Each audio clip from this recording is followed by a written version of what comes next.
ஆண்டவராய் இயேசு கிறிஸ்துவின் கிருபையுள்ள நாமத்திலே உங்கள் அனைவருக்கும் அன்பின் நல்வாழ்த்துக்கள் கூறி இன்றைய தியானத்திற்கு உங்களை தயவோடு அழைக்கிறோம். இன்றைய தியான பகுதி சங்கீதம் 1, முதலாம் சங்கீதம். தியான வசனம் சங்கீதம் 1, 2வது வசனம். சங்கீதம் 1, 2வது வசனம். கர்த்தருடைய வேதத்தில் பிரியமாயிருந்து இரவும் பகலும் அவருடைய வேதத்தில் தியானமாயிருக்கிற மனுஷன் பாக்கியவான். அருமையான சகோதரனே சகோதரி, அன்பான கர்த்தருடைய பிள்ளைகளே, அன்பு வாலிப செல்லங்களே, ஆண்டவர் உங்களை ஆசீர்வதிப்பாராக.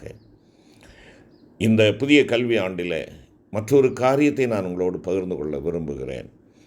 குறிப்பாக தேவனுடைய வார்த்தைக்கு முதலிடம் கொடுக்க வேண்டும். அதை எப்படி நான் தேடி எனக்கு சொந்தமாக்கி கொள்ளுகிறேன், எனக்கு பிரியமான ஒன்றாக வைத்துக் கொள்கிறேன் என்பதை நீங்கள் அறிந்து செயல்படுகின்ற பொழுது உங்களுடைய தேவைகள் எல்லாவற்றிலேயும் ஆண்டவர் முந்திக்கொண்டு உங்களுக்காக செயல்படுகிறவராக இருக்கிறார்.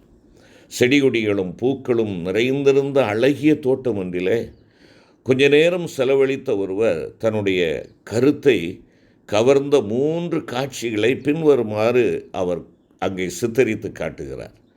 அவர் கண்களில் பட்ட முதலாவது காட்சி, ஆங்காங்கே மலர்ந்திருந்த கவர்ச்சிகரமான பூக்களின் மேல் ஒரு வண்ணத்து பூச்சி ஓரிரு நொடி பொழுதுகள் அமர்ந்து விட்டு சென்றதாகும். அது பல வண்ண நிறங்களுள்ள அம்மலர்களின் மீது வெறுமனே அமர்ந்து விட்டு சென்று விட்டதே அன்றி அந்த மலர்களிலிருந்து ஒன்றையுமே அவைகள் பெற்றுக்கொள்ளவில்லை. அவர் கண்ட 2வது காட்சி, ஒரு தாவரவியல் நிபுணர் ஒரு பெரிய நோட்டு புத்தகத்தோடு பூத கண்ணாடியோடும் அங்கு வந்து ஒவ்வொரு மலரிடத்திலும் சென்று சற்று நேரம் செலவழித்து ஒவ்வொரு மலரை பற்றியும் ஏராளமான குறிப்புகளை அந்த புத்தகத்தில் எழுதினதாகும். அவர் அவைகளை எழுதி முடித்த பின்னரோ அவருடைய ஞானமெல்லாம் அந்த நோட்டு புத்தகத்தில் அவர் எழுதினதோடு கூட முடிந்து விட்டது போல் இருந்தது. 3வதாக இந்த நபர் கண்ட கருத்தை அவர் குறிப்பிடுகிறார். அவரை கவர்ந்த காட்சி அது. சுறுசுறுப்புள்ள ஒரு தேனீ அங்கும் இங்குமாக மலர்ந்திருந்த பூக்களை நாடிச் சென்று அவை ஒவ்வொன்றின் மீதும் சற்று அதிக நேரம் அமர்ந்ததாகும். அது ஒவ்வொரு மலரையும் விட்டு வெளியே வருகின்ற பொழுது அதிலிருந்து அதிகமான தேனை உறிஞ்சி எடுத்திருந்தது. அது வெறுமையாக சென்று நிறைவாக திரும்பி வந்தது. இந்த 3 காட்சிகளையும் பரிசுத்த வேதாகமத்தை நாம் வாசிக்கக்கூடிய 3 விதங்களோடு நாம் ஒப்பிடலாம். ஆம், பிரியமான கர்த்தருடைய பிள்ளைகளே, வேதத்திற்கு முக்கியத்துவம் கொடுக்க வேண்டும், முதலிடம் கொடுக்க வேண்டும். முதலிடம் கொடுப்பது மாத்திரமல்ல, முக்கியத்துவம் கொடுப்பது மாத்திரமல்ல, அதை எப்படி நான் பயன்படுத்துகிறேன் என்பதை நாம் விளங்கிக் கொள்ள வேண்டும். இந்த 3 காட்சிகளை நாம் பார்க்கின்ற பொழுது ஒரு சிலர் வண்ணத்து பூச்சியைப் போல ஆங்காங்கே தங்களுக்கு விருப்பமான வேத பகுதிகளை மட்டுமே மேலோட்டமாக வாசித்துவிட்டு செல்லுகின்றனர். அதிலும் வேதனை தருகிற காரியம் என்னவென்றால், தங்களுடைய வீடுகளிலே போடப்பட்டிருக்கின்ற நாட்காட்டியிலே சொல்லப்பட்ட அந்த வசனத்தை வாசித்துவிட்டு அதை ஆண்டவர் எனக்கு இன்று கொடுத்திருக்கிறார் என்று சொல்லி வேதம் வாசித்த மனநிறைவோடு நாம் கடந்து செல்லுகின்றோம். அது வெறுமையை காட்டுகிறது என்பதை நீங்கள் அறிந்து கொள்ள வேண்டும். அதிலிருந்து நீங்களும் நானும் யாதொன்றையும் பெற்றுக்கொள்ளவே முடியாது. ஆம், கர்த்தருடைய பிள்ளைகளே, வேறு சிலர் தாவரவியல் நிபுணரைப் போல பரிசுத்த வேதாகமத்தை கருத்தாக வாசித்து குறிப்புகளும் எழுதுகின்றார்கள். ஆனால் அவைகளின் முடிவில் அந்த வேத வசனங்களை பற்றிய சரியான ஆவிக்குரிய விளக்கத்தையும் அதில் மறைந்து கிடக்கும் ஆழமான இரகசியங்களையும் அதிசயங்களையும் அவர்கள் விளங்கிக் கொள்கிறதில்லை. வேறு சிலரோ வேத வசனங்களை கருத்தாய் வாசிப்பதோடு அல்லாமல் அவற்றை தியானித்து விலையேற பெற்ற வெளிப்படுத்தல்களை அவ்வசனங்களிலிருந்து பெற்றுக்கொண்டு அவற்றை அனுபவமாக்க பிரயாசப்பட்டு தங்கள் ஆவிக்குரிய ஜீவியத்தில் பயனடைகிறார்கள். அதனால் அவர்களுடைய மனது பரலோக ஞானத்தினால் நிரப்பப்படுகிறது. அவர்கள் தங்கள் ஜீவியத்தில் பரலோகத்தின் இனிமையை அனுபவிப்பதுடன் உலகிற்கும் நல்லதோர் எடுத்துக்காட்டாக வாழ்ந்து ஆண்டவரை மகிமைப்படுத்துகிறார்கள். பரிசுத்த வேதாகமம் என்பது கிடைப்பதற்கரிய விலையேற பெற்ற பொக்கிஷங்கள் அடங்கிய ஜீவனுள்ள புத்தகம். உலகத்தில் உள்ள வேறு எந்த புத்தகமும் இதற்கு இணையாகாது. இது நமது அருமை ஆண்டவர் இயேசு கிறிஸ்துவிடமிருந்து வந்த அன்பின் கடிதமாயிருக்கிறது. இதில் தேவனுடைய ஐஸ்வர்யம், ஞானம், அறிவு என்பவைகள் ஆழமாக மறைந்து கிடக்கின்றன. உலகில் பிறந்த ஒவ்வொரு மனிதனும் பரிசுத்தமாக வாழ்வதற்கு தேவையான அருமையான ஆலோசனைகள் இதிலே கொடுக்கப்பட்டுள்ளன.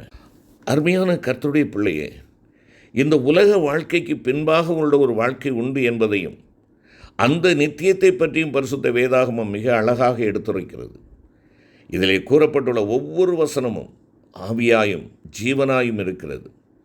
கர்த்தருடைய வேதம் குறைவற்றதும் ஆத்துமாவை உயிர்ப்பிக்கிறதுமாய் இருக்கிறது என்பதாக சங்கீதக்காரன் 19ஆம் சங்கீதம் 7வது வசனத்தில் குறிப்பிடுகிறார். வேத வசனத்தில் நமக்கென்று சொல்லப்பட்டுள்ள விசேஷமான ஆலோசனைகள் ஏராளம் இருக்கின்றன. கர்த்தர் யோசுவாவை பார்த்து, இந்த நியாயப்பிரமாண புஸ்தகம் உன் வாயை விட்டு பிரியாதிருப்பதாக, இதில் எழுதியிருக்கிறவைகளின்படியெல்லாம் நீ செய்ய கவனமாய் இருக்கும்படி இரவும் பகலும் அதை தியானித்து கொண்டிருப்பாயாக. அப்பொழுது நீ உன் வழியை வாய்க்க பண்ணுவாய், அப்பொழுது புத்திமானாயும் நடந்து கொள்வாய் என்பதாக யோசுவா 1:8 அவர் கூறுகிறதை பார்க்கிறோம். வேத வசனத்தை தியானிப்பதின் முக்கியத்துவத்தை யோசுவாவுக்கு இங்கே கற்றுக் கொடுப்பதை நாம் பார்க்கிறோம். எனக்கு அன்பான கர்த்தருடைய பிள்ளையே, உன்னுடைய காரியங்கள் எல்லாம் ஜெயமாக வேண்டும் என்றால், உன்னுடைய வாழ்க்கையிலே நீ வெற்றியின் மேல் வெற்றியை சுதந்திரித்து நீ ஆரோகண சங்கீதம் பாடுகிறவனாக, ஏற்ற பாடல் பாடுகிறவனாக இருக்க வேண்டும் என்றால், வெற்றியின் பாடலை நீ பாடுகிறவனாக இருக்க வேண்டும் என்றால், வேத வசனத்தை நமக்கு சொந்தமாக்கி கொள்ள வேண்டும். அவைகள் என்னை ஆளும்படியாக நான் ஒப்புக் கொடுக்க வேண்டும். அந்த வேத வசனங்களை வாசித்து தியானித்து அபியாசித்து ஒவ்வொரு நாளும் அந்த வார்த்தைகளுக்கு நான் கீழ்ப்படுகிறவனாக காணப்படுகின்ற பொழுது, தேவன் என்னுடைய செயல்களிலே, என்னுடைய படிப்புகளிலே, என்னுடைய பணிகளிலே, என்னுடைய தொழில்களிலே அவர் எனக்கு விருத்தியையும் ஆசீர்வாதத்தையும் கொடுக்கிறார்.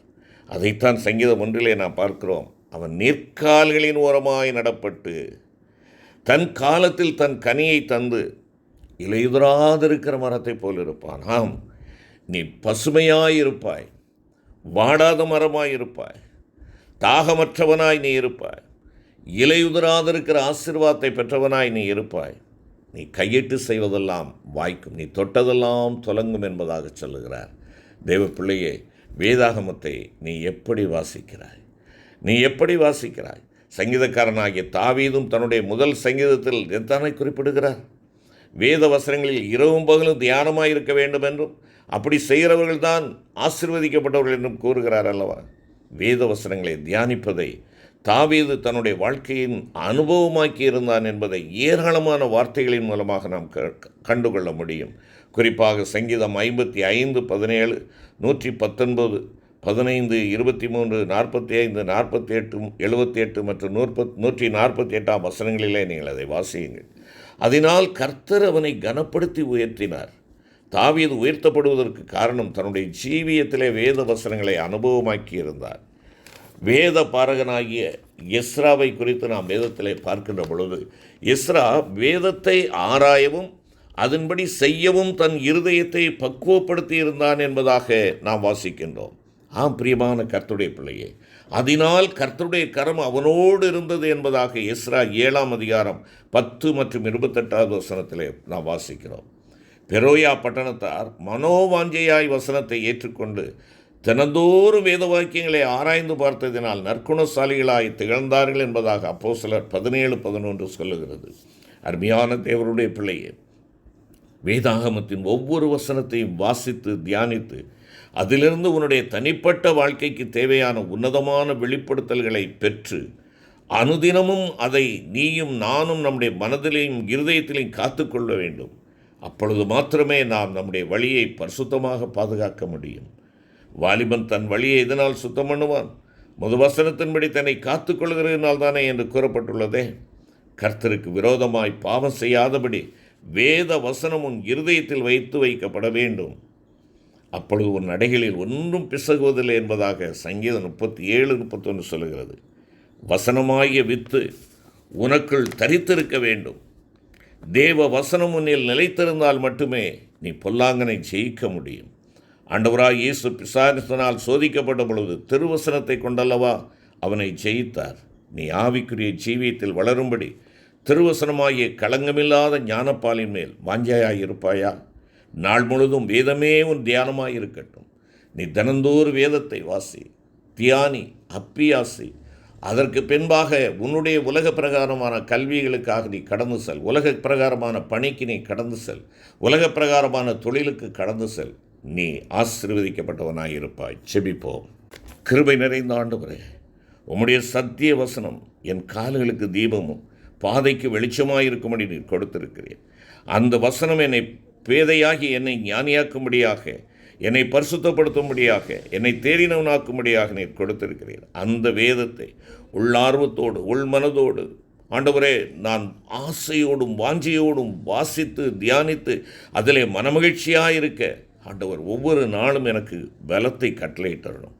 ஆண்டவர் நம்முடைய வேதத்தை நேசித்து அது நிமித்தமாய் நான் சமாதானத்தை பெற்றுக்கொள்ள எனக்கு கிருபை தாரும். என்னுடைய காரியங்களெல்லாம் ஜெயமாக உம்முடைய வார்த்தைக்கு நான் முதலிடம் கொடுக்க என்னை ஒவ்வொரு நாளும் பக்குவப்படுத்தும். மீட்பர் இயேசு கிறிஸ்து மூலம் வேண்டிக் கொள்கிறோம் நல்ல பிதாவே. ஆமென்.